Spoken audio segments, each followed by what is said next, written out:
The conversation around marriage equality, gender, even the debate about public restrooms, all back in the spotlight while lawmakers work to hash out the Equality Act. That overall goal of preventing discrimination is widely shared. So how do we reach that in a way that will not create negative impacts in places where it's not intended to? Let's start with some startling statistics.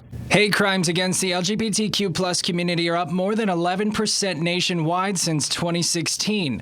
That's according to the FBI's latest hate crime report. Even just posing that question of how do we bridge the gap is the first step. Jeff Sorensen with Out on the Lakeshore and founder of the Diversity, Equity, and Inclusion Advisory Council hopes the Equality Act, which recently passed the House, would amend former civil rights and give the LGBTQ plus community federal rights as a protected class. Hopeful that it's a bill that is, once passed, that people in all levels of government actually enforce it. Even though some states make it illegal to discriminate against somebody based on who they love or how they identify, Sorensen says arbitrary discrimination remains an unsolved problem nationwide. For example, when buying a house, a car, or even a wedding cake. The Equality Act will help to ensure that the trans community is protected in the entire country. I reached out to Senator Gary Peters, who co-sponsored the bill. He declined an interview and referred me to a pre-written statement that says, in part,